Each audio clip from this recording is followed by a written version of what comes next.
mega shit, I see.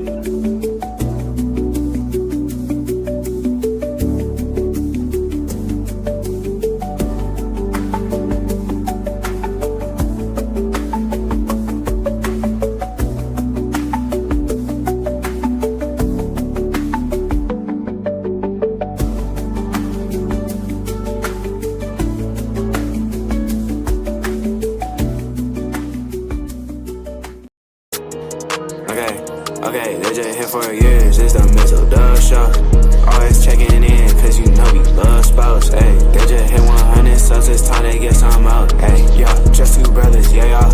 Come tune in, they got guests, they got others, yeah, y'all. Press it in chat, they got talks like no others, yeah, y'all. Cause it's a family up in here, we love each other, yeah, y'all. Let's do this Saturday night, yeah. It's the Mizzle show, yeah, the Mizzle show, yeah, Mizzle show, yeah, the Mizzle show. It's the Mizzle show, yeah, the Mizzle show, yeah, Mizzle show, yeah, the Mizzle show.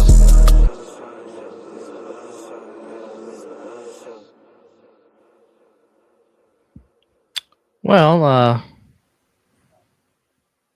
do you still have your coach? Is he still on your team? No. And yeet. And well, it's Black Tuesday, Black Friday / Black Week after the regular season has ended. So there will be some new coachings in new different cities. Playoffs started, and referees still suck. On this edition of the Mizzle and Dub show. So let's just get right into it. NBA, NFL, Major League Baseball.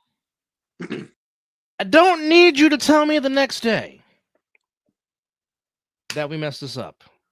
We clearly saw it. Then why do we have instant replay if we're not going to use every single solitary possible angle known to man?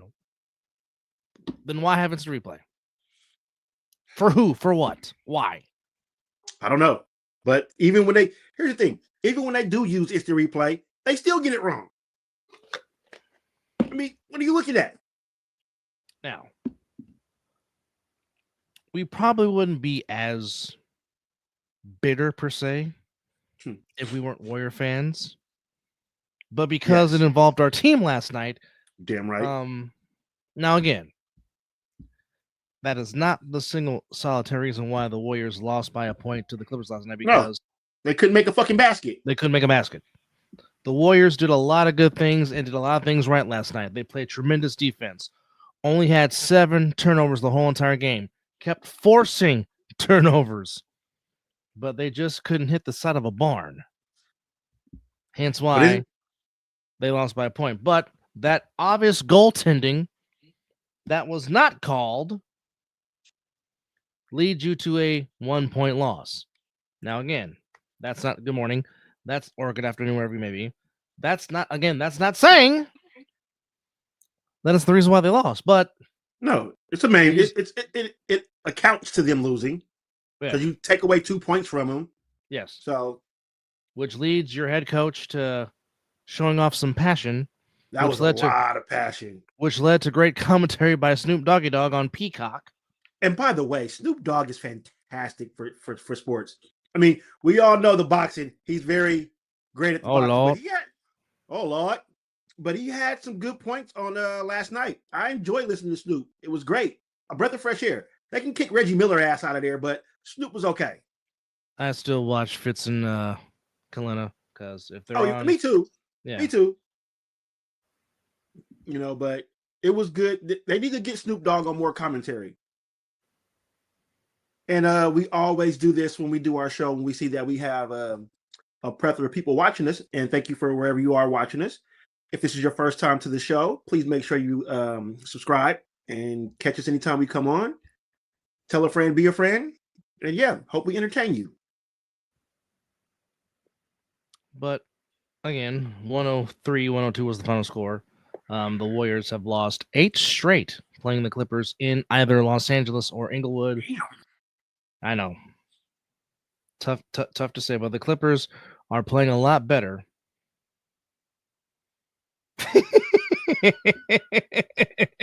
Here,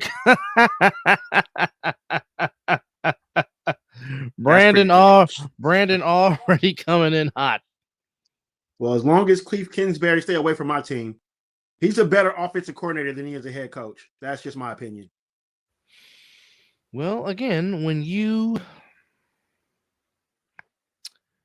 get off to good starts and you can't finish, that's a coaching issue.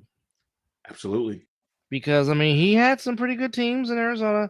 They would get off to good starts, and towards the end of the season, they would falter. Kind of like what the Buccaneers did this season. Kind of what the Colts did this season. Get off to high, and to the 35 viewers that are watching us, hello. Thank you. Well, thank you. And one more repeat. If this is your first time joining the show, please subscribe. Tell a friend, be a friend, and hope we entertain you. But with that said, he's a good play caller. He's a fantastic, absolutely, wholeheartedly, and can design an offensive playbook with the best of them. However, wow.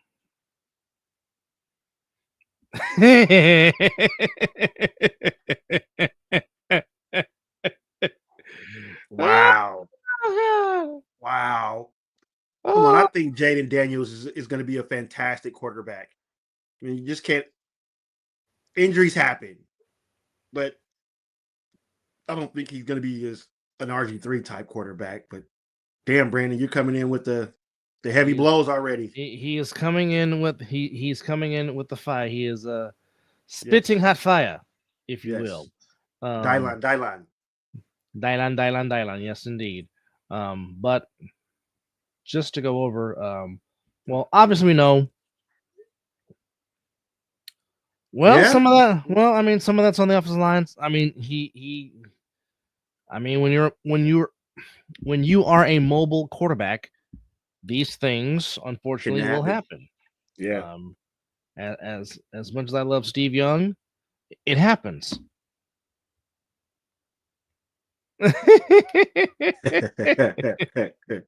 Right now, your focus, Brandon, should be the Pittsburgh Steelers.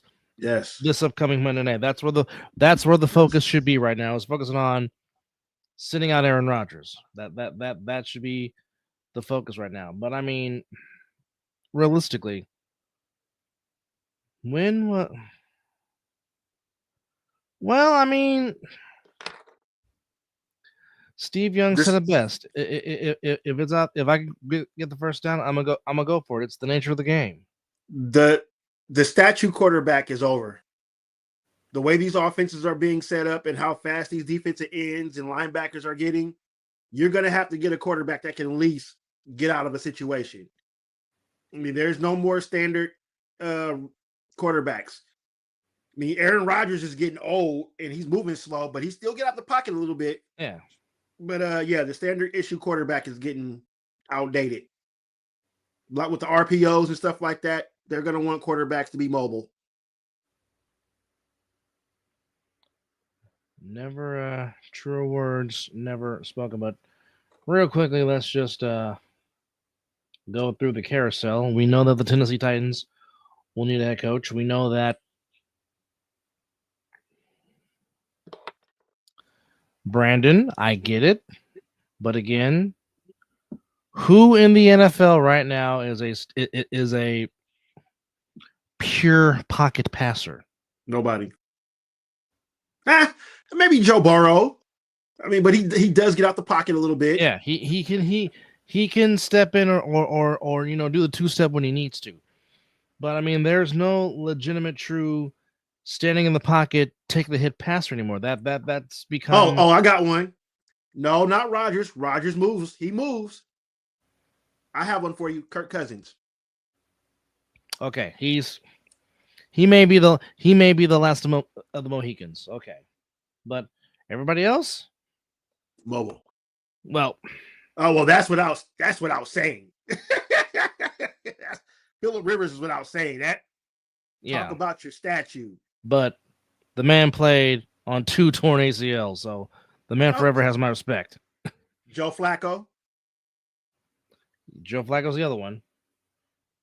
That's pretty much about it. Because everybody else, they got young quarterbacks, or at least mobile. Yeah. So, that's just the error of today's NFL quarterback. Yeah.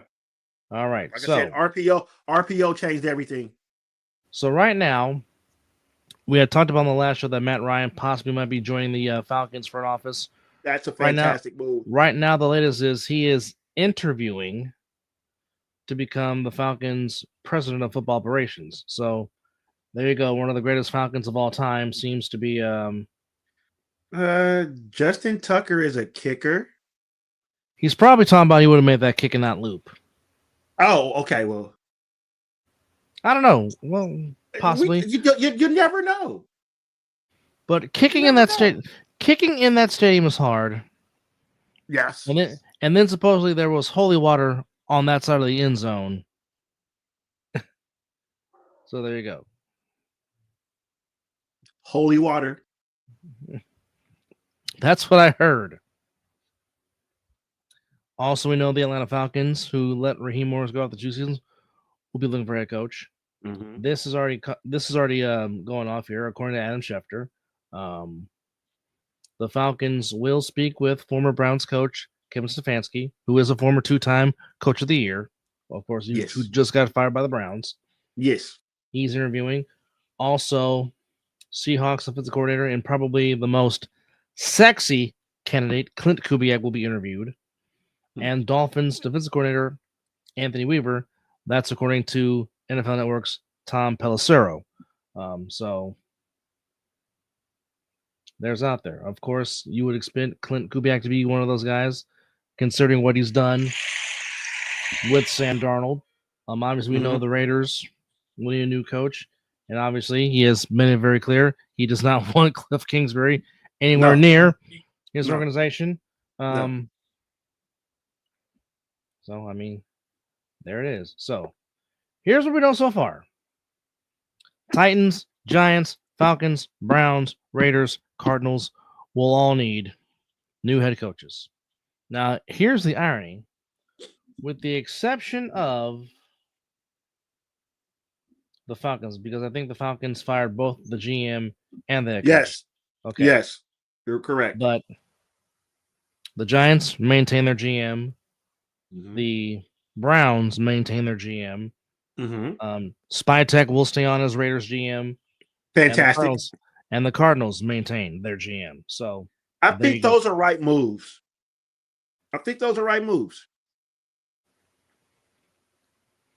Really? Why? The Titans are going to request Matt Nagy? Really? Why?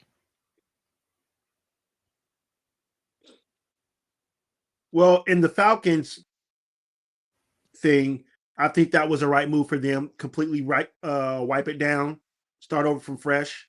Well, all the other teams that kept their GM, that was a pretty smart move, especially with the Raiders. I like that they kept Spytech. Spytech wasn't the issue. Reports are saying that Pete Carroll went rogue. He didn't go with the plan. So that's why he was one and done. So let's see what Spytech does with the number 1 overall pick and over $100 million to spend in free agency. So they can only just fuck it up. Wait, the Falcons don't have any first-round draft picks? Who do they trade away? All right, who do they get to give up the number 1 overall pick? I mean, maybe it was that Kirk Cousins contract that had something to do with it. Maybe, possibly. I don't know. Oh, did they give up the first round to go get Penix?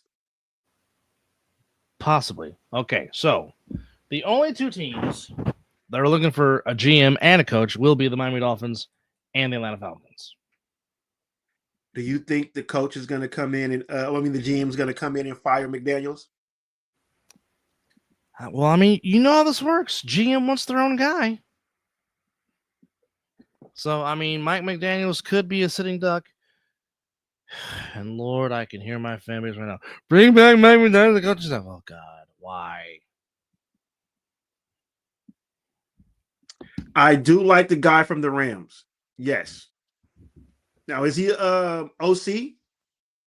What would he be more side of, OC or DC? Because I really want the rate. He's talking about, I think, the James Pierce, or is that the player? I think that's the player? I think that's a player. Okay.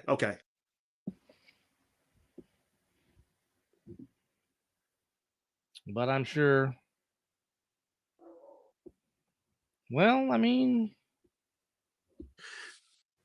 here's the thing. Well, Sean McVay's the OC. Let's make that abundantly clear. He's everything. Yeah. Okay. What's going on, Oos?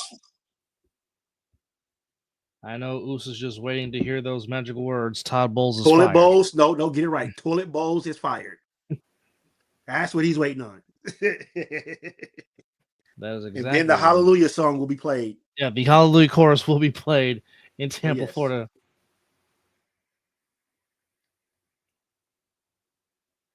Well, Bill O'Brien did lead the Texans to division titles. He just couldn't get y'all over the hump. Yeah. Didn't he come from that Patriots tree? Yes, he did.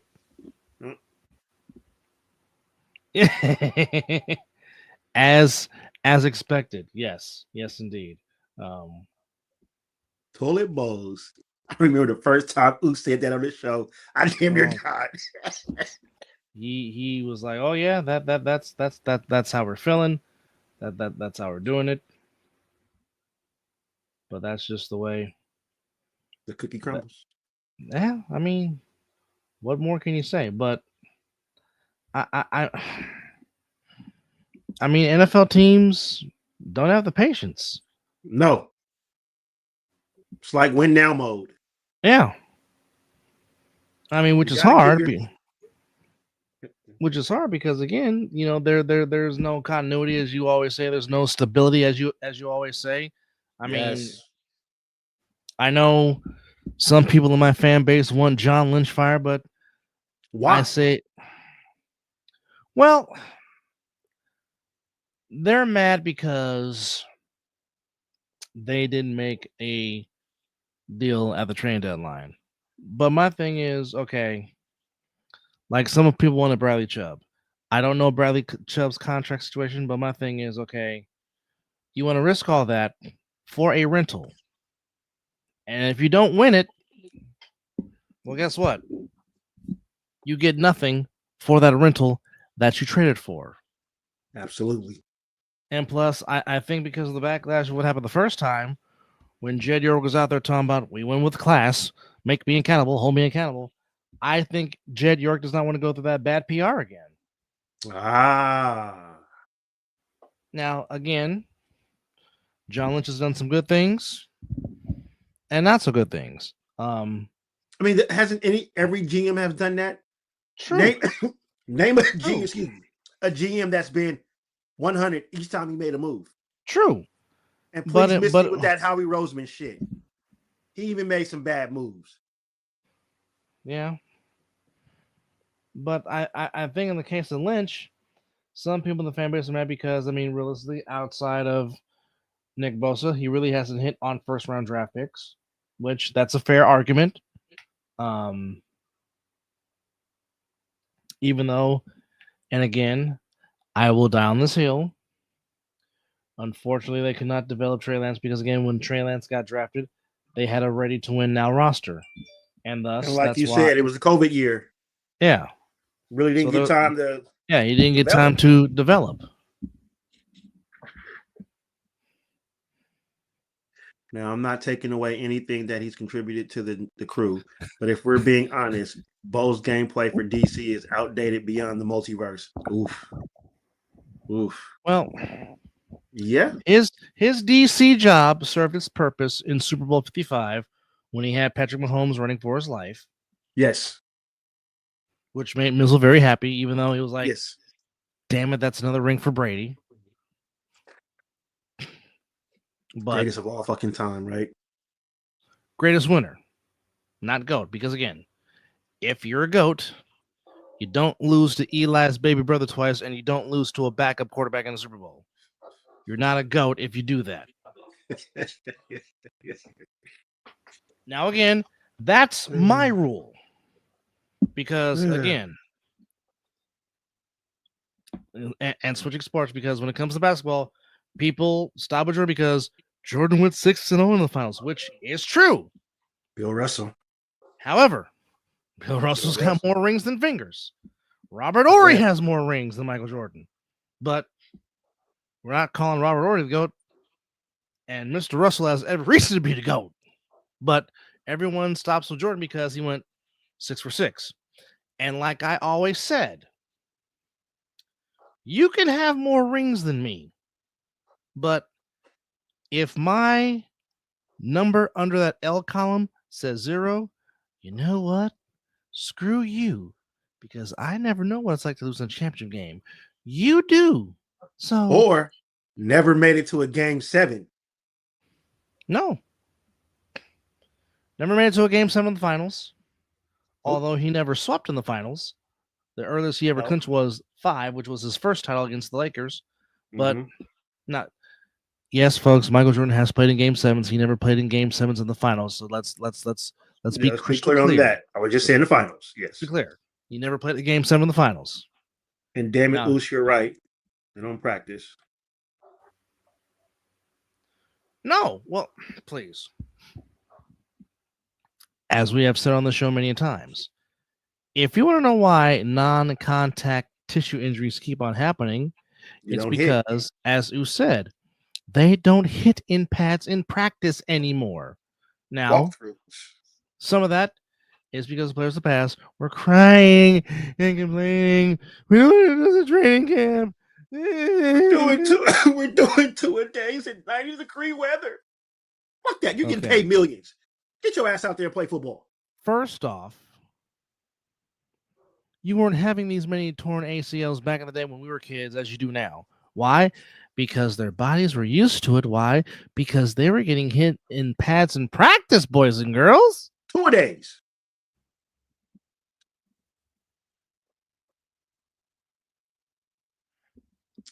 What I'm trying to remember what the Lions and the Lions did make the playoffs this season after going 15-2 last season.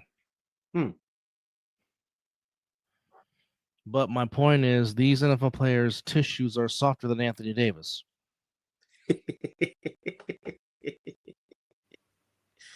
I'm just talking about what I'm talking about. Okay? Teams don't practice situations, no football situations no more. That's why they're 2-point plays or they're Yes, because they don't practice. You're just proving our point more. Yes, Sharman, yes. 2-ply. But yeah, they don't practice, man. It's crazy. You want to get paid all this money, but Brandon, you don't want to practice. Brandon, if half of the Lions roster is gone by week 12, then my roster is gone by week 5. Shit, week 3, brother. Let's be real. And my teams before the season starts. And my some of them are, yes, but again, if your body's not used to getting hit with contact because you're not out there practicing in pads, again, I'll give you an example. Ricky Pearsall, how many times are you going to aggravate your goddamn PCL? Which I guarantee you most of it is not by actual physical play. It's been because you're testing your bodies to the limit so many times. It's insane. Which now might cost him to miss the playoffs again. But, I mean, again... Oh, shit, he's hurt again? Aggravated his PCL, the same PCL that's been he's been aggravated with all year long. Did he play in the game against the Seahawks? He did not play Saturday, no. Oh boy. Oh.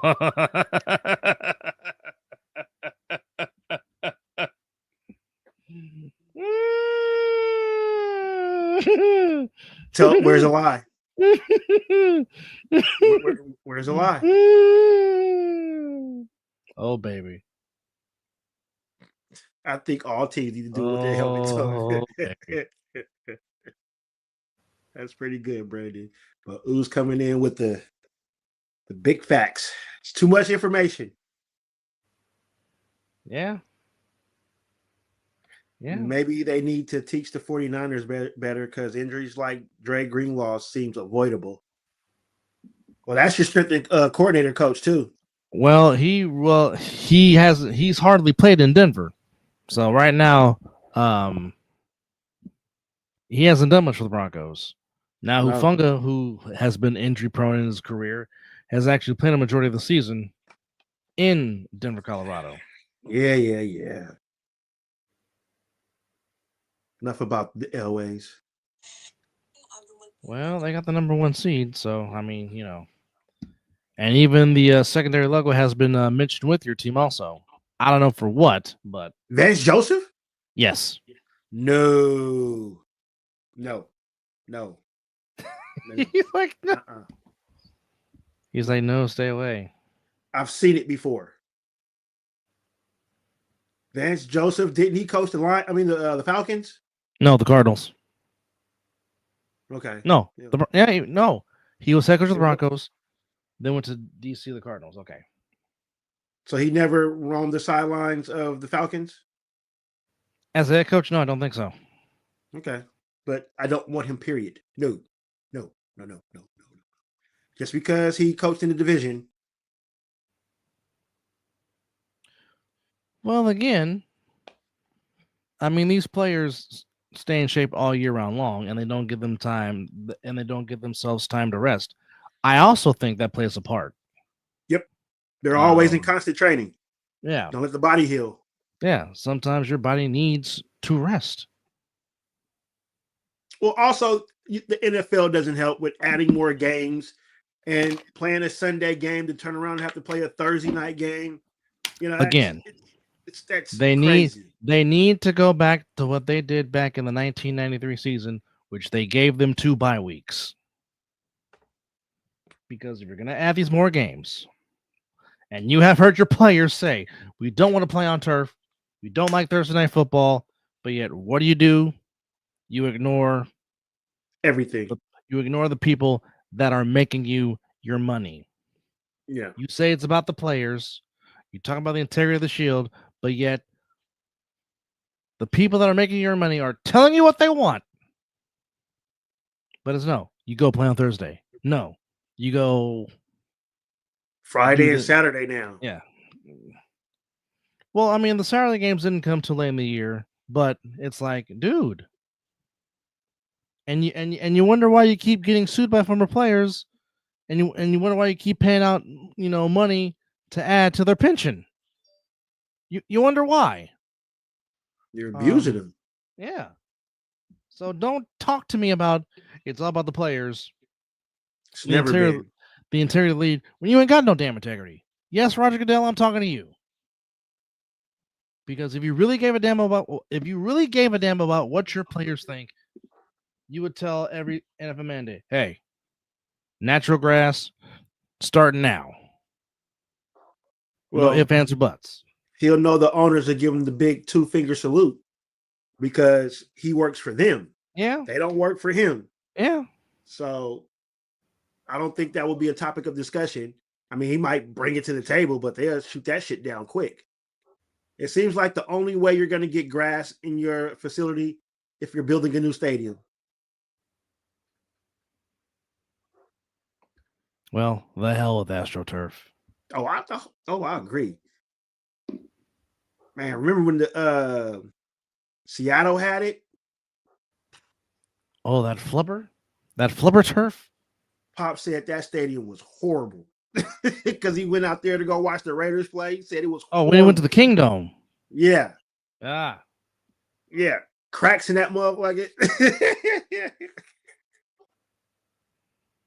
Well, Pops would know. Oh, yeah. So that's like asking your clients to ask customers, what can we do better? And they give you exactly what you asked them. Factual. They end factual. That is a factual statement. That is the best way to put it, Oos. Best way to put it. It's ridiculous. I mean,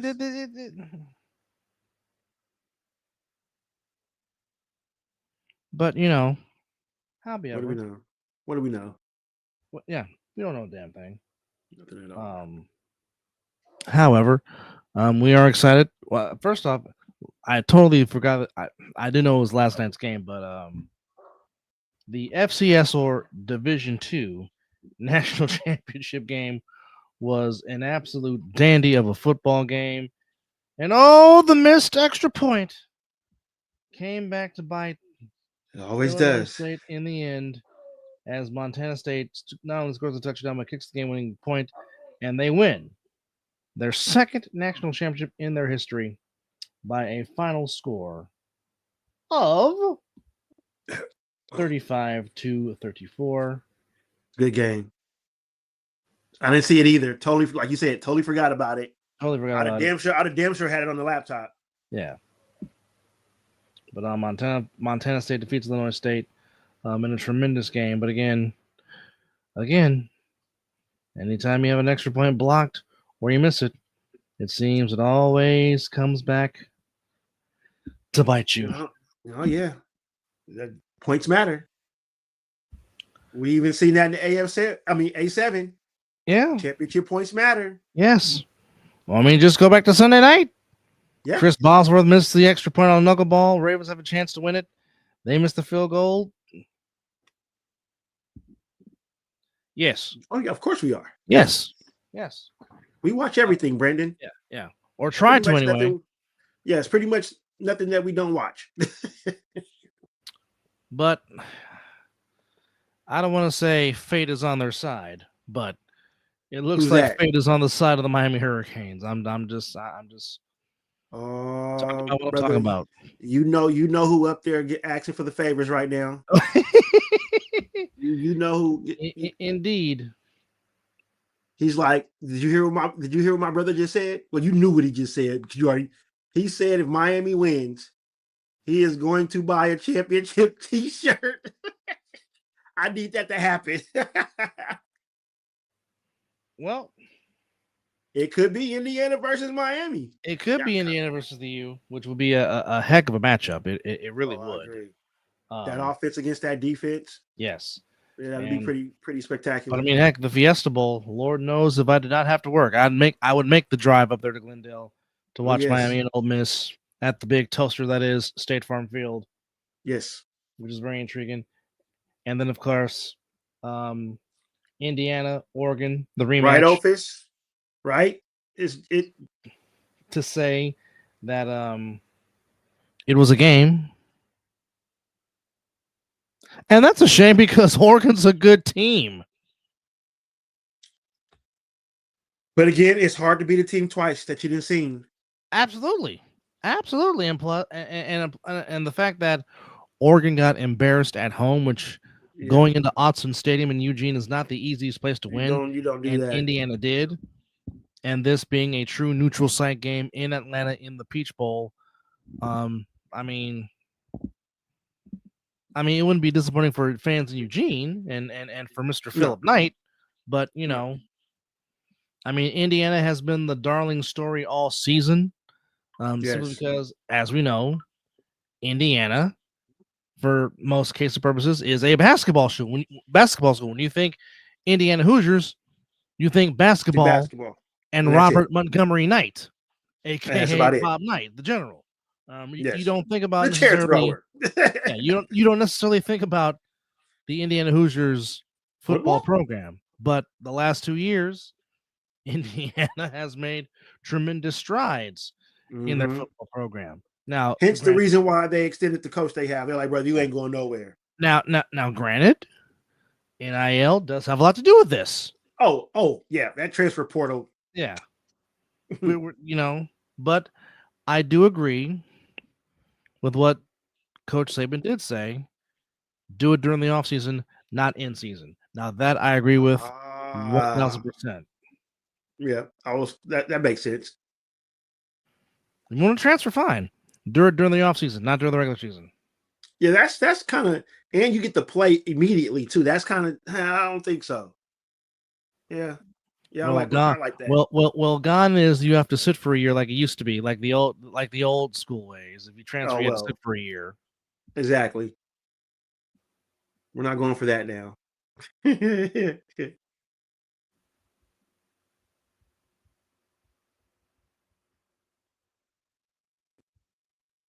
But yeah, I got I think I'm gonna still go with Indiana though. I think I just think I also think fate is on their side too. Yeah. And you I, know what? It'd be nice to have something fresh. And I mean, I know Miami has been there, but they haven't been there in a while. they have not been there in a while. And you get Indiana doing first in everything. I mean, first outright title in years. Or decades, we should say. First trip to the Rose Bowl in years. Yeah. I agree with that, Brandon. I do agree with that too. And you know what? The kid speaks very well. He hypes up his team. I mean, hey, some people just have it, and I believe Mendoza has it. And Dante Moore ain't no slouch either now. So I ain't gonna throw him out there. This might be a quarterback shootout again, which I would love because that means you're seeing potentially 2 number 1 quarterbacks if Moore decides he wants to come out this year. Well, we know why Oos doesn't want the Hurricanes to win because it's that Florida Gator in him. That I get it. Whoa. Do you really think I want Miami to win too? I'm a Florida State Seminole fan. I know you don't. The hell with those bastards. But this has a different feeling and a different reason and purpose. The reason why I'm pulling for Miami. So instead of me celebrating it, I wish he was here to celebrate his team. And you know what sucks about Mendoza? What's that? He was a California Golden Bear first. He was. That's why EJ don't like him. That's why he's going against Indiana. Because he was a California Golden Bear. But deep down inside, I really want Miami to lose, but it's bigger than my feelings right now. It's a bigger cause, without question. Yeah, it's definitely for a bigger cause. Because like I said, I'd rather him be here celebrating his team. Yes. So I don't have to do it. Yes. Oh yeah. B might run out in the street if Miami actually wins the national championship. And B kept the tradition alive. That fucker called me in the morning and gave me all hell when the Florida State Seminoles in Miami played. So he was roasting my ass. It's just like brother would do. So it was felt, but yeah. I know a lot of Hurricane fans for sure. Yeah. Well, hell, Dub, you've been at the house when they played each other. Did me and little big brother talk? No, not until the halftime and when the game was over. It was not like we was hating on each other or hated each other. That was just we're gonna sit here and watch this game without bias, and then we'll talk about it after it's over. Say Indiana is no slouch. They're not winning the second time around, especially on a win or go home basis. Things can happen. We'll see. Trust me, I would take a Miami versus the Ducks. That'd be fun to watch. But yeah, let's go you. Well, like I said, both matchups are great. Any 4 of these teams that are playing right now will be good for the championship. I agree. I agree. As long as Alabama wasn't in it, I couldn't give 2. And Alabama's not in it. Duck versus Duck. That'll be interesting. What's up, Zelly? It says the remaining teams have the best prospects to watch. Absolutely. And even if Dante Moore does not come out this year, he's putting film still for when he comes out, whenever he decides to come out. And everyone is happy Notre Dame is out because they don't want any more mileage on those. I believe Notre Dame had a big gripe to be put in. That's just my opinion. Yeah. I would Well- have to do some. I would have to do some. Well, obviously, the two studs from Miami, Bane Yes. and What's his Mezzador. name? Those two. Yes. Those two I will take on my team right now because, like I said, Mhm. if Ole Miss does not know where number 3 and number 4 is for the U, that's going to be a long day for that Ole Miss offense. Is but that wide receiver? Is that small wide receiver? Is it number 10 you're talking about? For Miami, yeah, but I was mainly talking about number 3 and number 4 on their defense. Those two. Oh, okay. Yeah. Yes. But You definitely might want to put eyes on them for sure. But definitely, I'm gonna have to do my research because the draft is coming up, and of course, See, you already know what I'm watching for. That's why I'm watching. Because we got the number 1 pick, so definitely gonna be watching. What's Zelly saying? I agree. Notre Dame should have made the playoffs, but sitting out the bowl game didn't make sense. Boycotting a bowl game is crazy work.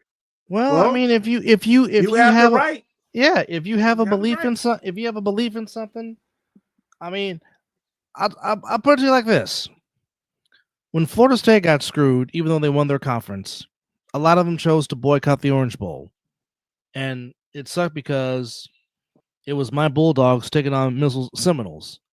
And I didn't even celebrate the win because I knew we weren't playing the real Florida State Seminoles. But again, for Alabama, yeah, for fucking Alabama, and who got scraped,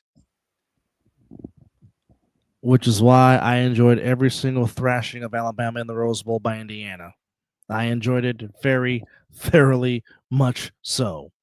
Oh, I wanted them to keep up the score. Keep running it up. Fuck Alabama. Never liked them. Well, how do you think I feel? They're in my conference. Damn elephants. Even though the elephant's one of my favorite animals, but still, damn that particular elephant. Damn Skippy. But that's here or there. But we do have now. So say if they don't make it to the playoffs again next season, you're okay with them boycotting another ball? It depends. Again, that's hearsay. Again, if other teams don't want to participate, that is their right to do so. Yeah. I mean, it doesn't do nothing. It doesn't do nothing for the university. Yeah. I mean,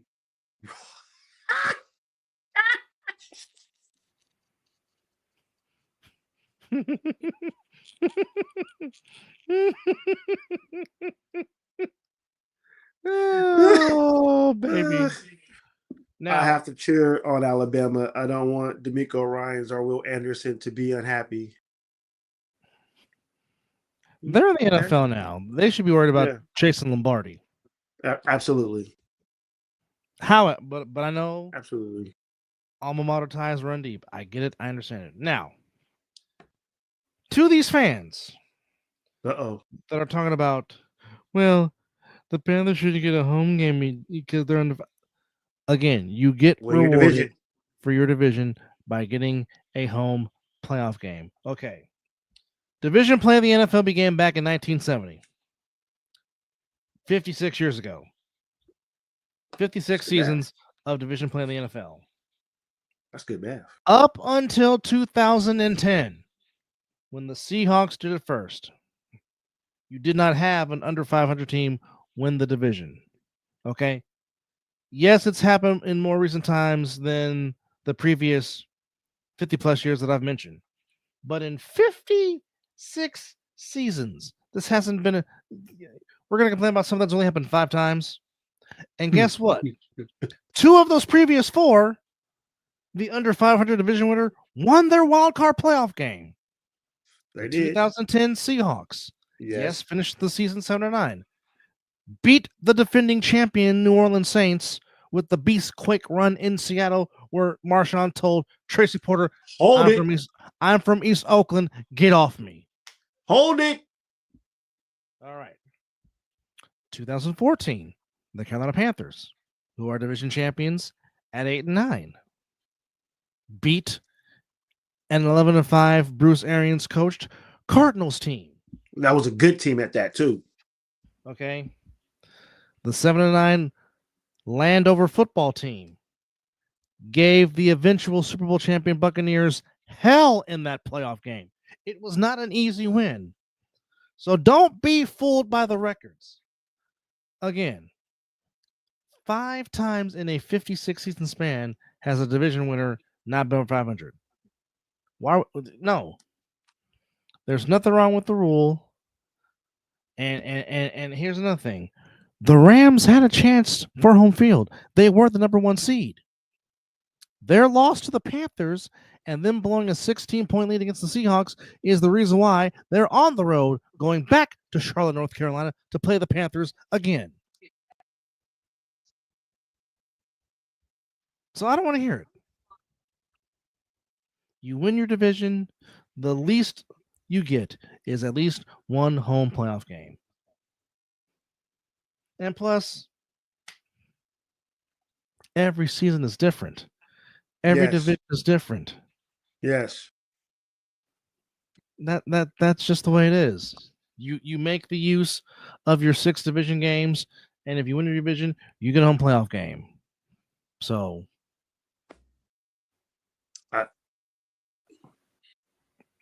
we're just talking about it. Okay. I'll say it like this. Tom Brady's last season at Tampa Bay, they won the division with an 8-9 record. And I did not hear nobody crying or complaining because it was Tom freaking Brady. I didn't hear nobody crying about, well, Tom Brady he's under 500. Nobody was crying and complaining. And if you're saying you were, you a damn lie. Here's the thing. It's easy. Like you just said, there's no need to keep repeating it until the NFL decides they want to change it. Yeah. You win your division, no matter what your record is. Hell, each team can all go over into the last game. Well, somebody has to win because you have to play your division. No, he's the greatest. No, he's the greatest winner. He's not a GOAT. Again, GOATs don't lose to Eli Manning twice in the Super Bowl and a backup quarterback in the Super Bowl. You're not a GOAT if you do that.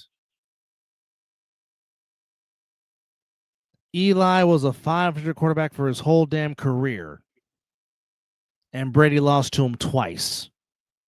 Then you lose to Nick Foles. GOATs don't do that.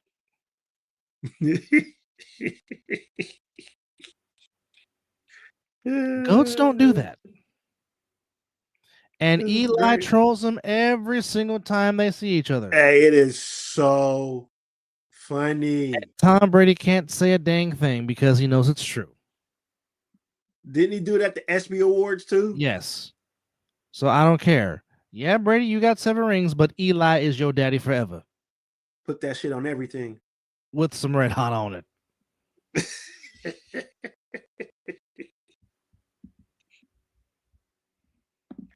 Hold on. Uh-oh. You got some research for him? I have some knowledge about to be again. Greatest winner. I'm not disputing that. I'm not arguing that. He could have 10 though. But again, you lost to Peyton's baby brother twice. You lost to a career backup quarterback. You're not a GOAT. You can be the greatest winner, but you're not a GOAT. Like I said, GOATs don't lose championship games. Again. Yep. The NFL will have to change that, Oos. It's been, what you say, 56 years, brother? 56 seasons the NFL's had division play. Up until 2010, there was no under 500 winners. And like I said, 2 of those 4 under 500 playoff teams won a playoff game. And I said it on Sunday show, and I will say it again. An under 500 team is going to win a Super Bowl, and I want to be, God willing, I will be alive to see that because it's going to happen. Mm-hmm. And what y'all gonna say then? Not a dang thing, especially if it's your team that ends up. You took the words right out my mouth. Especially this fan. Raiders go off and win the Super Bowl with an 89 record. You think I'm gonna care about that record? Hell no.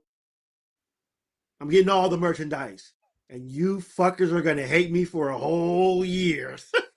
Yeah, well, first he's gonna run out of this house first, running down the street screaming. So, for certain people's sake, I better hope that happens when I'm 6 feet. Lord knows I want to see them win the Super Bowl. We're close. And Oos, the Buccaneers did host a home playoff game. They hosted the Arlington Cowboys, and the Arlington Cowboys beat them. Was that the 8-9 season? That was the 8-9 season, yes. Mm-hmm. Yep. Every division winner gets a home playoff game. That's just how it is. I'll tell you this again, too. Do you think I would complain if the Raiders had an 8-9 record and hosted the playoff game? No. I'll just be happy that they made it to the fucking playoffs. That means we actually played some football. Okay.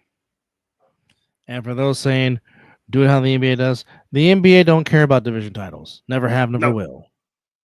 Okay? Records. But, yeah, it's about records. But Major League Baseball, division means something. NHL, division means something. NFL, division means a heck of a whole lot. Why do you hear when they talk about how do you feel about getting to the playoffs? Well, the first thing we have to do is win our division. Most of people say in the NFL when they talk about playoffs, stuff like that. He says, I'll do it with you. Hey, I was born the day before they won the Super Bowl. January 22nd, 1983 is when the Raiders won the Super Bowl. No, you were 1 year old. Oh, it was 84? Okay, yeah. Well, one.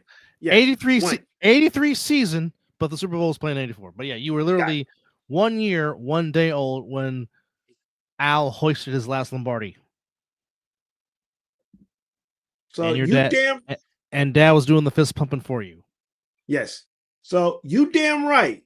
I'll take an 8-9 Raider team winning a fucking Super Bowl or a playoff game. But he says he has the same amount of Super Bowl wins with Joe Montana and Steve Young combined, and more Super Bowl appearances than you, Miz, myself, and everyone. It's hard to make. Zelly, to some people, to some, he is the GOAT, just not to Doug. The hell with Tom Brady. I really don't care about him. I just said this. You can have 7 rings, but your L column will forever say 3. Montana's L column will forever say 0. I'd rather have that 0 under my L column than 3, especially when 3 of them, one is by a career backup quarterback, and 2 of them is by Peyton Manning's little brother, which, again, Peyton Manning is my son, but Tom Brady, you're Eli's son. Yeah, Eli has broken your heart a few times. Tell him who's Thomas Eugene. Again, you can have 7 rings. God bless you. You're the greatest winner. But if you're a GOAT, you don't lose championship games. Period. Again, everybody stops at Mike. Why? Because Mike went 6 for 6 in the finals. Even though Robert Horry has more rings, Bill Russell has more rings, everybody stops at Michael Jeffrey Jordan. Why? Because he went 6-0 in the finals.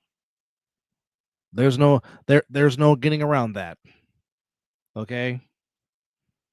Bradshaw, Montana, and Aikman will forever bat 1,000. Those are the only 3 quarterbacks other than Brady that have won 3 or more as a starting quarterback in a Super Bowl. But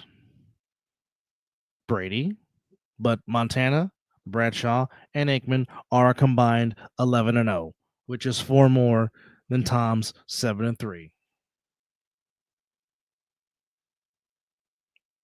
And oh, by the way, and I'm just going to put this right here. 4 games played, Montana did not throw 1 single interception.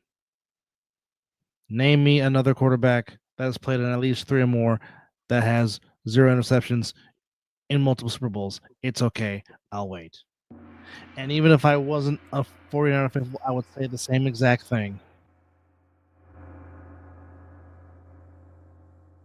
But just again, do you really think, and I'm going to ask this question, do you really think if Tom Brady played in the era that Montana did, do you think he would be as effective with Richard Dent, Mike Singletary, Lawrence Taylor, Reggie White, Howie Long, Andre Tippett? You think Brady would survive with those guys hounding his ass? I don't care about how many yards he threw. Montana played in 4, did not throw 1 single interception.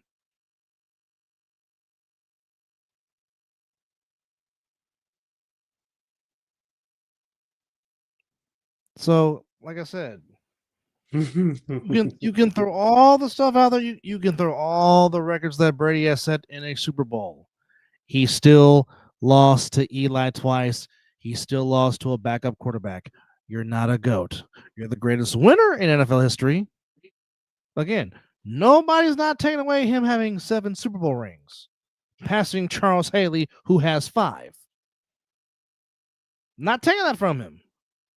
But however, if you want to be a GOAT, you don't lose championship games, especially to Peyton's little brother and a career backup quarterback. That's all I'm saying. That's all I'm saying. I will forever say greatest winner of all time, because that is a fact. He is. But a GOAT? No. Oh, you went there.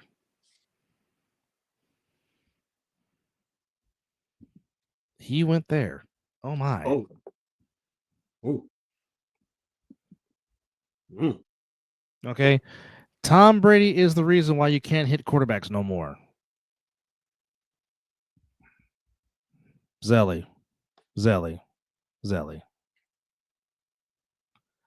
They had a rule change because Tom Brady tore his damn ACL. That is 100% facts. Yeah, he won because defenses couldn't hit him. Okay, just like you can't touch.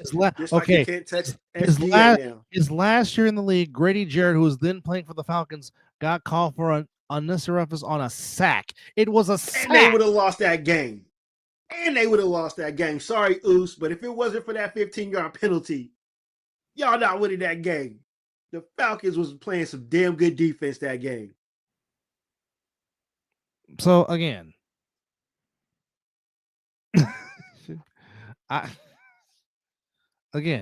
not taking away from him. I'm not taking away from him winning 7 rings, but he's just not a GOAT in your eyes. But let's just be 100.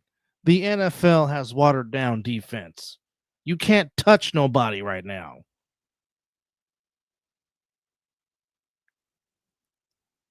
We got the Mahomes treatment. No, because he got his ACL torn in week 1 in 2008, and thus they decided to change the dang rule. It's the Tom Brady, just like the Mel Blount rule. There's a Tom Brady rule. Let's see, because of Brady, or was there a numerous amount of players? It was because no. It was because the player was on the ground and lunged out at Brady and grabbed him.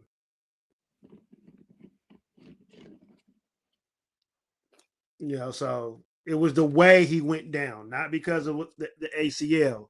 It's how he got tackled. says funny when we played the Chiefs this year, we refused to hit Mahomes, but knocked the hell out of here. Well, you don't want the 15.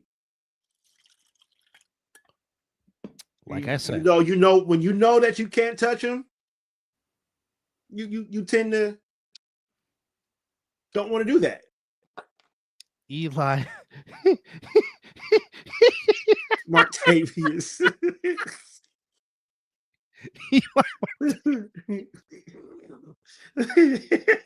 Oh yeah, and Eli will troll him until he's 90 to make a Deadpool Wolverine reference.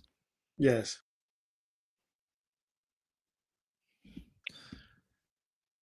Brandon, trust me, I wish.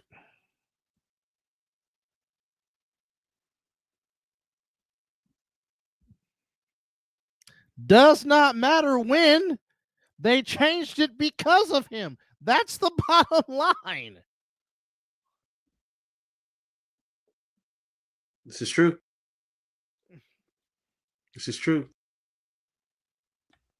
Now to answer your question, it was it was in the rule book week 1 of 2009. Right after he got hurt. But the fact is, they changed the rule because of him. To where now, if you even does not matter because it was Brady. What are you not getting? Yeah. Yes. Because they should have done it after Carson Palmer got his ACL torn by Olhoffen against the Steelers in that playoff game. But no. Nope. It took Brady to get hurt the same way. You don't care about Carson Palmer. Oh, but let it be Thomas Brady Jr. Oh, no, can't have that. No, change the rule. Because you know why? TV ratings go down when Thomas Brady goes down. You lose the star factor to the league. He was the face that year. And years on and on and on. You can't have that. We can't have it. So we change a rule to try to save our investment.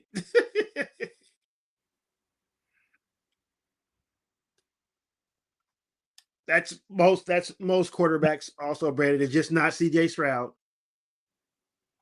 Because now if you become a running quarterback, certain things don't apply to you because you're now a runner.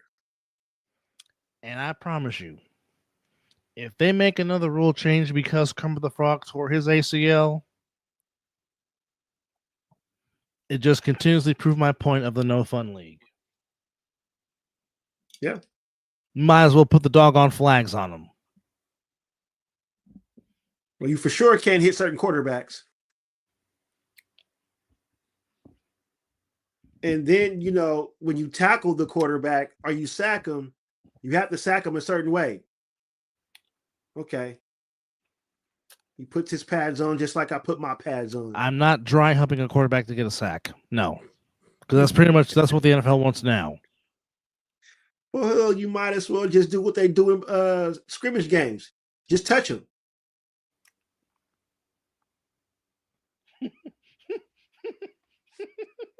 Brady has two dads, Eli Martavius and Nick getting grilled up for.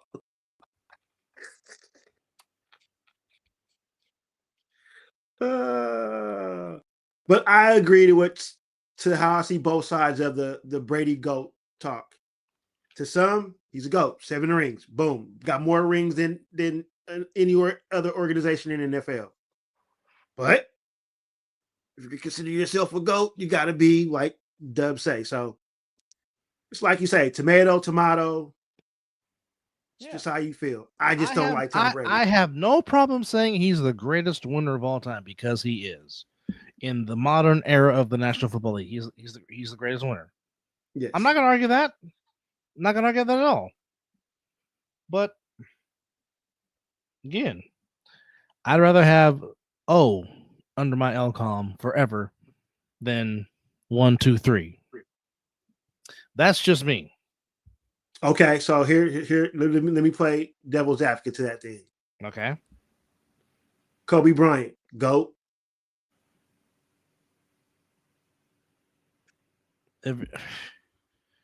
he has a very valid argument to be one, even though he went 5-2 in the finals. Was it 5-2? I thought it was 4-2. Okay, 5-2. 5-2. But yes or no, GOAT? I would say no, just because if we're basing it off what you do in the finals, he lost twice. Jordan did it. If Jordan's the standard, then as great as Kobe was, and Kobe was damn great, I can't put him in the GOAT category. Can't say. And same thing with Wardell. As much as I love Wardell, and he's the greatest shooter God ever created, but he has lost twice in the finals. Yeah, well, that you just there it is. Okay. Again, I just want to make sure. I was just checking. No, again, as great as Mr. Russell is, and he has more rings than anybody. Yes, Mr. Russell has lost in the finals. Yes. You know where I stand. I was just asking the question. No. And I get it. And again, respect Kobe. Yep. I'm the biggest Wardell homer there is because he plays for my team and made my team relevant. Damn Skippy. Okay. Now he got L. Yeah. He got L. Now, if Jesus Shuttlesworth did not hit that shot in Game 3, Tim Duncan would have been a GOAT. Absolutely. Because he would have been right there with Mike. I blame Popovich for that. He would have been right there with Mike, 6-0. Yep. I blame Popovich for that. You shouldn't have took him out in a rebound situation. Instead, Duncan has to settle for a 5-1. Yeah. Okay. I was just like I said, I'm playing devil's advocate. We see eye to eye when it comes to this subject. So now again, I didn't put MJ on that pedestal. Most of the media did because he went 6 for 6. That's 1,000%. So if we're going off that, because again, if I'm talking about GOATs, it's Mr. Russell because again, he's got 11 of them. 11. But he lost the finals. Hence, the Celtics won 11 and 13 years. 8 consecutive years. Run. Good God.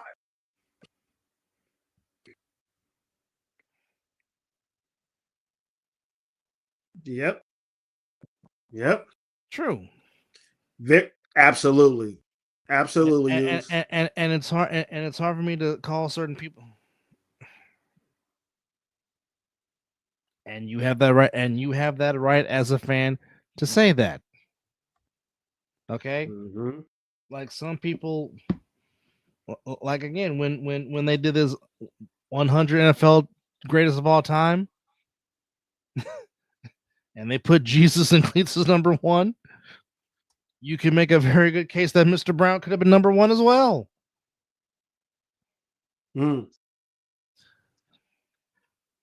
But Jerry Rice has 1 L under his record, though. Yes, he does. Unfortunately, by my fucking team. That angers me that it was my organization that gave him his L. He is the GOAT when it comes to wide receivers, and there's no disputing. There's no disputing that. I am not going to sit here and argue with you with that. I mean, when a peer, when a rival says, and I quote, "The only career I would want to have other than mine is Jesus and cleats," aka Jerry Rice. That's Michael Irvin, who has the same amount of rings as Jerry, 3 of them. Has a gold jacket like Jerry, but gave him, and his nickname was the Playmaker. And he indeed made plays, but he called Jerry Rice Jesus and cleats. Well, Brandon, I'm just going to have to agree with you with that. Simple fact of the matter that me and him share the same birthday. So, greatest feat ever by a center. Period. The dream shape. Good Lord. And MJ don't fear nobody, but I'm pretty sure Michael was happy he never saw Hakeem in the finals. Because the Bulls would have had no answer for that man. Nope. Feet, FEET, his footwork. Mm-hmm. His footwork is some of the greatest I've ever seen. Period. Post game was nice. I mean, Man could hit the mid range. His face to face game with you straight. Yeah. It was just Ask ridiculous. David Robinson about Hakeem's feet. You talk about putting somebody in a blender. And that was David Robinson's MVP season. Oh man, Hakeem was and a he bad man. And he made the Emerald look like man. I'm telling you. Man, it was a pleasure watching Hakeem play basketball. It was great. But yes, Panthers and Rams and Bears and Packers starts us off on Saturday. Rematch on both sides. Bears and Packers part 3. Rams and Panthers part 2. Panthers spoil the Rams' chances of being the number 1 seed by beating them. Matthew Stafford was in a giving mood that day. This is not going to be an easy task for the Rams. Nope. Even though I do have the Rams winning this game. I do too. But the Panthers are going to give them fix. Oh yeah, they're going to give them hell. They're going to give them everything they got. But I don't think Matthew Stafford will be turning the ball over like that. And plus, you might get the Hall of Famer back that is Devontae Adams, who is fresh. Nursing his injuries. He should be. I mean, well, not 100%, but he had a couple of weeks to rest. Yeah, he'll be well rested per se. Yeah. And of course that defense is foaming at the mouth to getting revenge over the Panthers. Now, Packers and Bears going for a third time. The unexpected should happen in this game because I really don't know what to expect. I really don't know what. I'm going with the Bears. I think the Bears can go in and do it. No, Michael Parsons.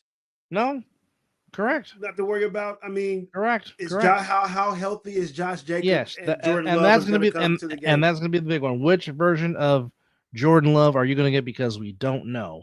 Yeah. And plus, come on now, it's Soldier Field. That fan base is going to be out of their doggone minds on the shores of Lake Michigan. I do have the Bears. Neither team is not scared to play in the cold because they're in a cold climate. So they won't the weather won't be a factor to these two teams. But not just that, the Bears can run the ball. Absolutely. Meningai and DeAndre Swift, if those two get going, it could be a long day for that Packers run defense. Yeah, if Nail's got a good rhythm going, it could be something dangerous. Yeah, but I got the Bears winning that one too. Yeah. Yes. Yes, indeed. Yes, indeed. Yes, indeed. What do we got for Sunday? Well, Sunday we got Bills, Jaguars starting us off. Then the middle game, my team playing the Eagles. Then on the nightcap, we have the nightcap game. Oh, Patriots and Chargers. To which I will say, I'll just put out there right now. I have the Chargers upsetting the Patriots in Foxborough. I think it's been done before. It's been done before. Yeah, I think this is a game that I just think this is a game that Harbaugh. Monday, I'm going with the Texans. Yeah, Texans. We were getting there, Brandon. Anxious. I got the Texans too. I don't think Pittsburgh has enough, even with DK Metcalf coming back. I don't think Pittsburgh has enough offense to keep up with CJ Stroud and the Texans. I don't. Not even that. Who's stopping Will Anderson? Nobody. Oh, okay. Who's stopping that front four? They're going to feast on Aaron Rodgers. He is too slow to get out the pocket. Yeah. They're going to close up them gaps, make sure the edges are set straight, and they're stingy in the backfield with the corners. So, well, again, that's the one thing I don't like about the NFL and their scheduling sometimes when it comes to the playoffs. Yeah. And having all these damn different outlets. What you could have done was have triple header Saturday, triple header Sunday, and then have the rest of the week to get ready. Because I do think if you're playing on a Monday, the Avengers, the Justice League, Bionic Sixth, Thundercats. Well, I expect it to be a low-scoring game anyway, just because the conditions, the elements might play a factor in Pittsburgh. It would have to be the running game, and I think even as great as the running back is for the Steelers, I think the Texans can run the ball a little bit more. Marks and Chubb combined will be fits for the Steelers in that run game because, of course, I mean, T.J. Watt is always one hamstring away from being injured again, and as much as I love T.J. Watt, he can't stay on the field. Well, he had a hell of a game last week. Yes, he did. I mean, this over the weekend, a hell of a game. Yes, he did. But I like the Texans' offensive line a little bit better over the Steelers. I don't know if the Steelers have enough speed in the secondary to keep up with Collins and the rest of the secondary and the rest of the receiving core for the Texans, because all three of those guys can go over the top and go deep. Well, if they take the playbook out what the Ravens did to them towards the end, then I'm wholeheartedly going over with the Texans.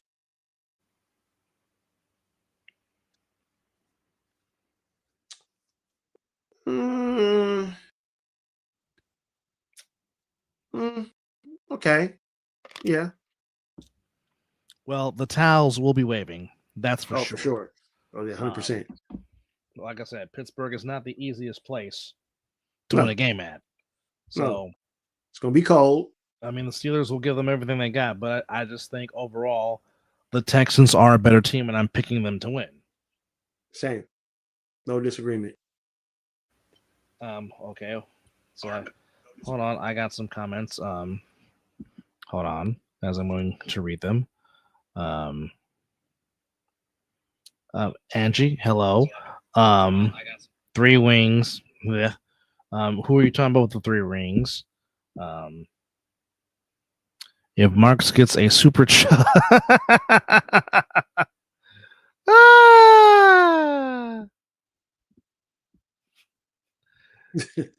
Steelers losing their.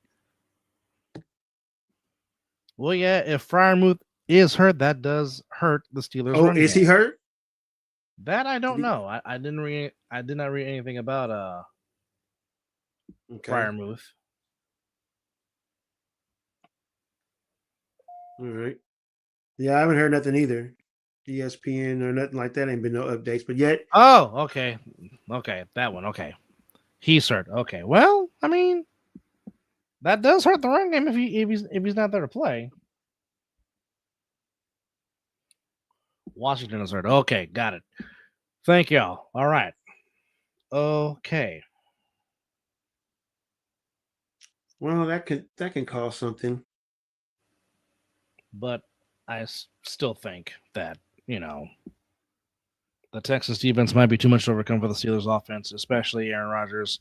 Then the fact that DK Metcalf hasn't played in 3 weeks, so you know there's going to be some rust there.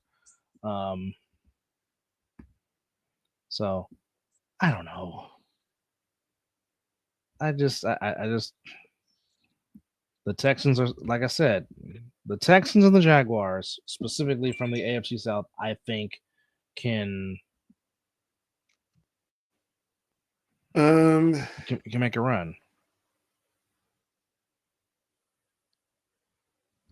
So you are telling the truth about Vance Joseph interviewing for the?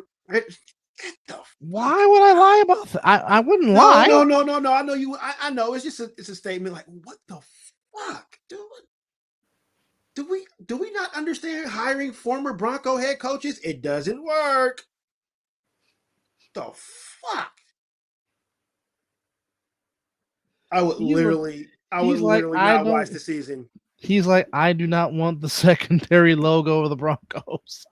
I will not watch the season. Wow. I literally would not watch a single fucking game.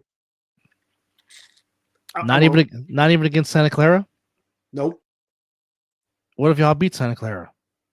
Well, good for the logo.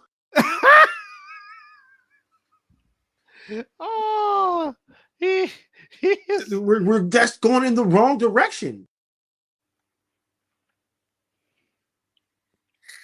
He is very saddened about this. He's like, this does not fulfill my needs. No.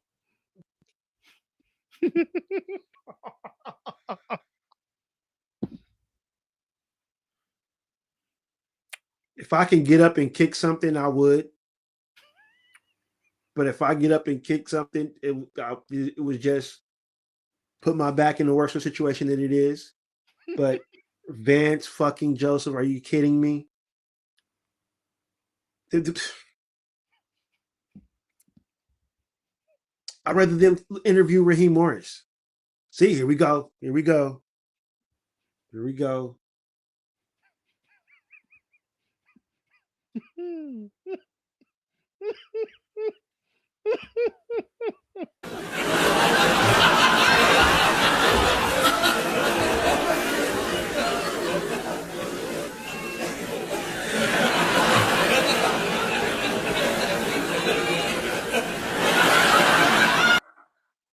Not the Denver Raiders. Damn it, no. The Las Vegas Broncos. Good God.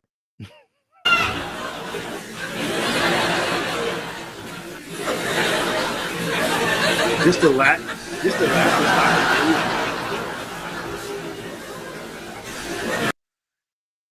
I thought Tom Brady was smarter than this. Spy tech. What's going on here? Mark.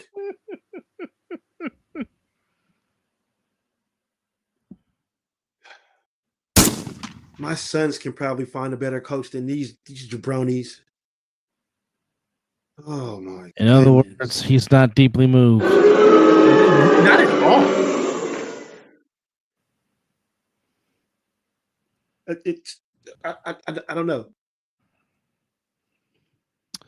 Well, we all know Mizzle's ideal situation is hire Brian Flores and let Brian Dable be your OC. That would be his dream scenario. That's one of them.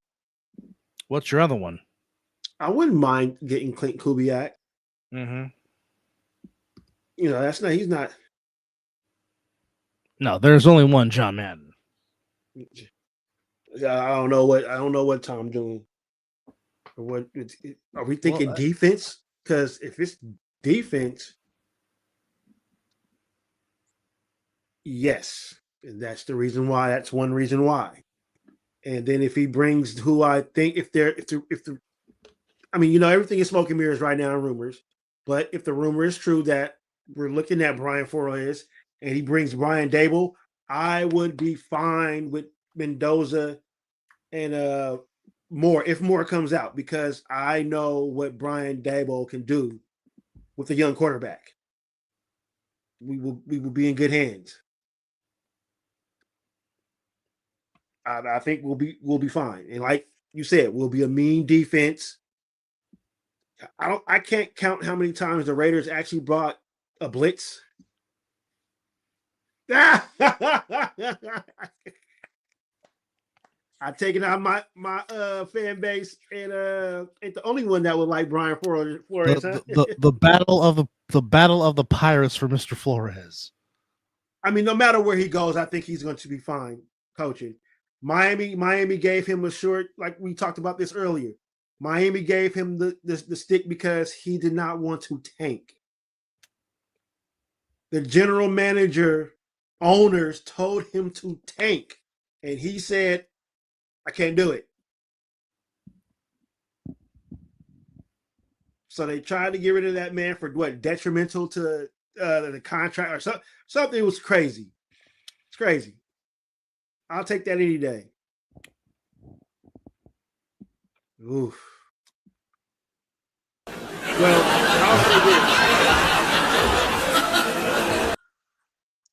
I'll say this. And not just because it's my organization that I like, but it would be any team that has the number overall pick. If you are about to be hired as a coach, the more pick for you would be the team that has the number one overall draft pick, because you get to mold. You're starting off as molding your team how you want it.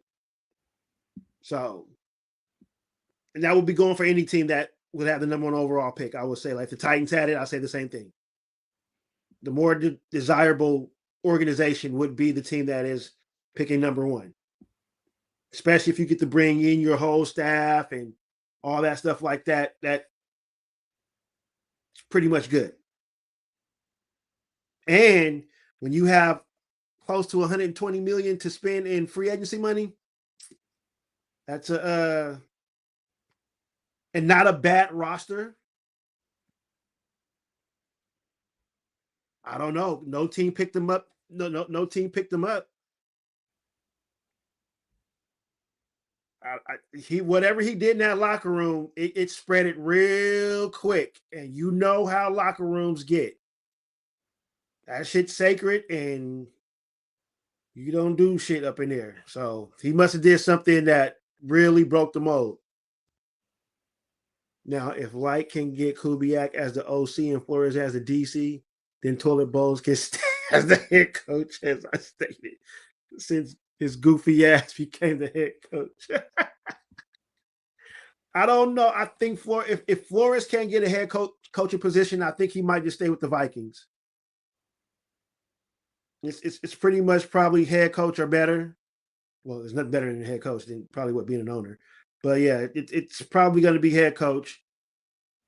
Kubiak, he's going to be a head coach as well too. I just think some organization will pick him up.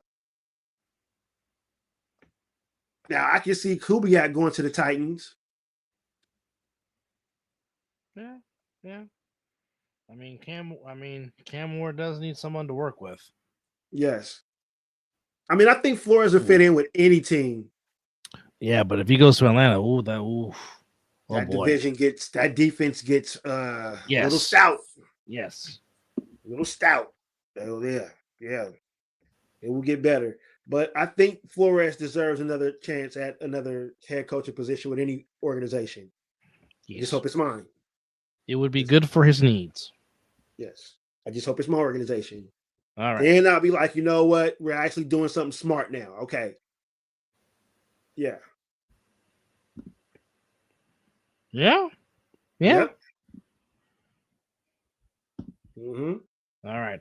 On the hardwood tonight in the association, we have the Cavaliers in Indiana to take on the Pacers. We got Orlando in DC take on the Wizards. Spurs in Memphis to take on the Grizzlies. Miami in Minnesota. You can catch that on NBC and Peacock. Heat and the T-Wolves. Lakers in New Orleans against the Pelicans. And the Mavericks in Sacramento against the Kings tonight. Factual. But I've always thought Brian Flores has the mentality of a head coach, and I just thought he did not get a fair shake at all in Miami, which is a shame. And Miami wasn't that bad per se. No. It's just when you tell your head coach who has pride to start tanking, how do you go in there and tell your team that the heads up wants you to play shitty football? Make it competitive, but pull back on certain plays. No. Well, if you love college basketball, we got some good matchups for you today. Today? We got. Oh, yes. We got number 6 Duke taking on number 20 Louisville. Go Louisville. Go. You damn right. Then we got number 7 Houston taking on number 14 Texas Tech. That's another good matchup. Battle of Texas. Okay. Yes, indeed. They were just going all over the place, just to try to find some good matchups. So you're basically saying it's going to be a ton of college basketball on today. Oh yeah, we got Cincinnati, West Virginia. We got Georgia Tech against Syracuse. St. John's against Butler. You can catch that on Peacock, by the way. Rolling. Another good matchup. Number 25 UCF taking on Oklahoma State, but Oklahoma State is 12-2. Scrolling down again. Ooh, Colorado State and New Mexico, a great matchup in the Mountain West. That's tonight. Yeah. Wow. UCLA against Wisconsin, that's on Peacock. Mm. A&M against Auburn on SEC Network. San Diego State against Nevada, that's on FS1. And my beloved Rebels in Wyoming against the Cowboys of Wyoming. So we're looking at some good stuff there. And we are. Let's see, when do your Tar Heels get back on the court? They'll be back on the court probably tomorrow. No, Saturday against Wake Forest. And ranked number 17 with a nice 13-2 record. Yeah, but that last game, that L they took, boy, it's like they didn't even show up to play a game of basketball. But to be ranked is not bad. I'll take it. I'm still in the top 25. Ooh, SMU beat that ass. My goodness. Yeah. 97 SMU? What? Oh, no. We always have those type of games to where we just don't look right. And it's always against a team that they technically should beat. Well, SMU is 12-2, so SMU is not a slouch. No, indeed. No. You're completely right. But that is still an upset, though. No, you're damn right it is. It's crazy. Well, all I'm going to say is next week, your beloved Tar Heels will be in the Bay Area. Cal? And Stanford. But more specifically, they will be at Haas Pavilion on Saturday, the 17th, and the tip-off is 1 p.m. Pacific Standard Time.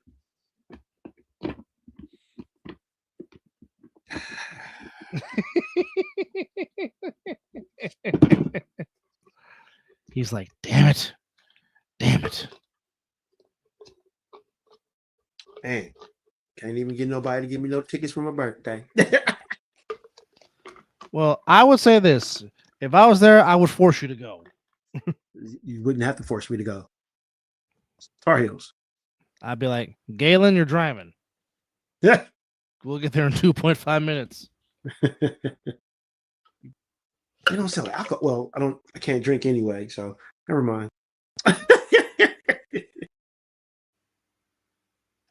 I'd rather catch him in Cal than all the way to Poly Pavilion. Not Poly Pavilion, Poly Alto. That's Maples Pavilion. Maples Pavilion, yeah. That's a drive.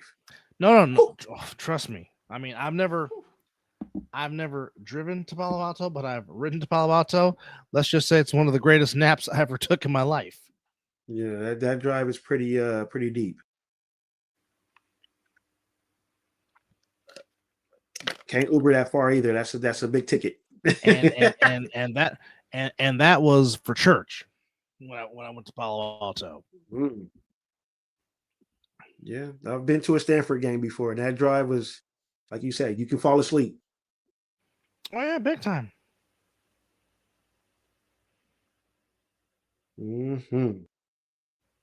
That's a good time for sports, man. This is right around the corner from March Madness. And I do believe we got a mega fight at the end of January. Oh yeah, that we do. It's Shakur Stevenson Lopez and Shakur Stevenson on the 31st of January. That is going to be fantastic. Oh yes, it is. We love boxing. Yes, Lord. Vance Joseph. Fuck. This team finds a way to piss me off and they ain't even playing the game. And that fight will be on DAZN, by the way, folks. Okay. Ooh. February 21st, Mario Barrios was against Ryan Garcia. Okay, let's go. Okay. Didn't know that was happening. That's good news. I'll take that. Well, we have some boxing on Saturday. One on DAZN, one on payperview.com. Who we got? Well, in the main event, it's Subrio Matias against Dalton Smith for Matias's WBC junior welterweight title. Oh. A total of 1, 2, 3, 4, 5, 6, looks about 7 or 8 fights. Also coming up in Detroit on DAZN, Clarissa Shields will be putting her title on the line. All right. And then in February 28th, down the street from me in Glendale, Arizona, Emmanuel Navarrete will take on Eduardo Nunez for Navarrete's junior lightweight title from the WBO. And, I like that Navarrete. And Nunez's if you got a chance, IBF, go check him out. And Nunez IBF junior lightweight title. I don't know what channel that's going to be on as far as the Glendale, Arizona card. Heck, it might be on ESPN. I don't know. I like that Navarrete. That kid can box. He can really box. Damn it. What? There's boxing in Vegas on the 24th of January, and I got to work. Damn. It's always something, right? Yeah. Hell, I think there's a card in Fresno. I think there's a pay-per-view in Fresno coming up. All right. Navarrete and Nunez will also be on DAZN. Okay. The Clarissa Shields fight will be on DAZN. Yes, I figured that much. So, yeah. But I think Fresno has a some form of a pay-per-view coming up. Let's see. Oh, if I can spell. Let's see. Okay, well, it's really not giving me let me see if I do it this way.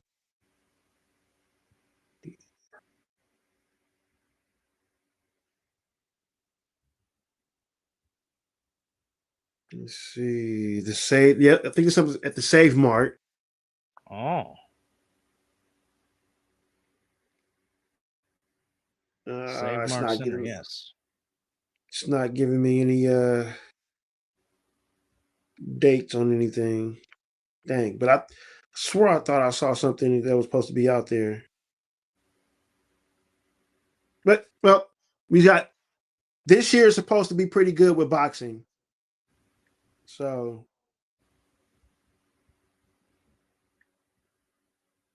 let's see. We got one in Brooklyn in January. There's some boxing going on the 16th in Australia. Oh, yes.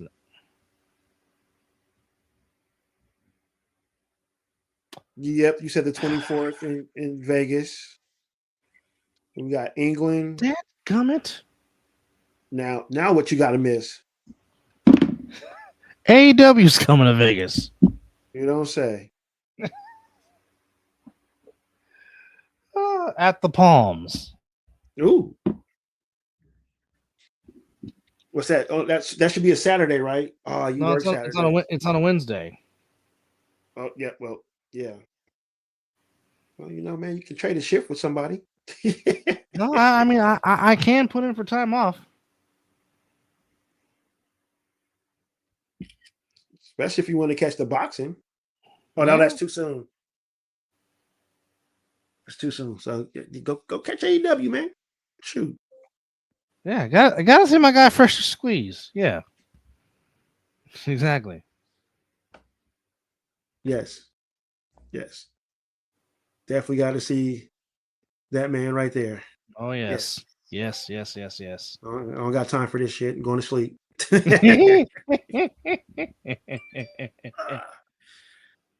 Oh, and by the way, we gained 2 new subscribers. So for those that 219.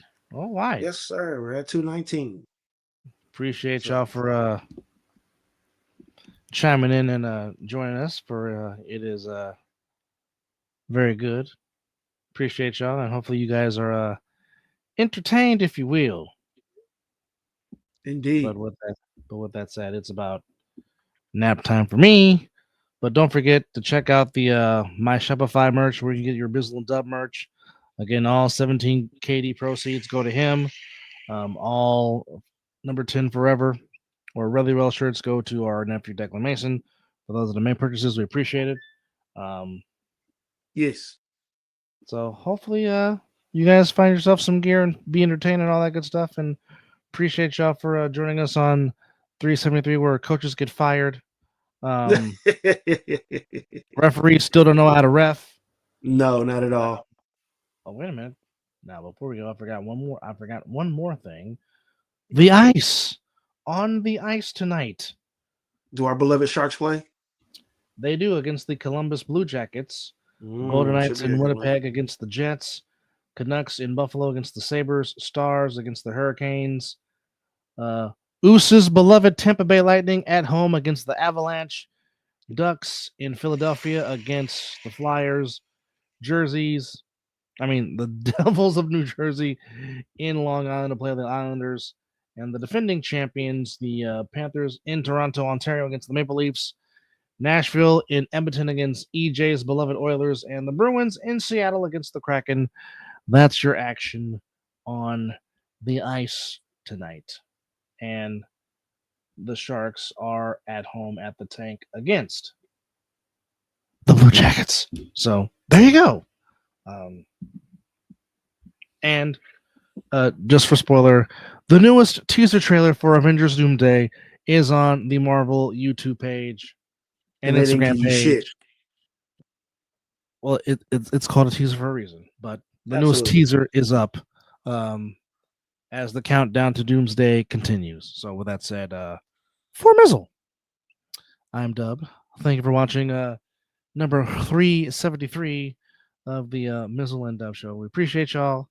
And indeed, yes, and yeet, and, well, it's literally 12 o'clock some damn where. And you've been watching the Mizzle Dub Show.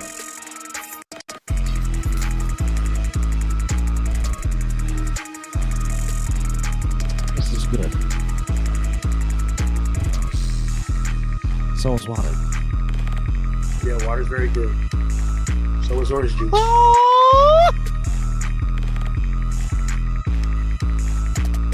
Take care of yourself and each other. Make love, not war. Honey.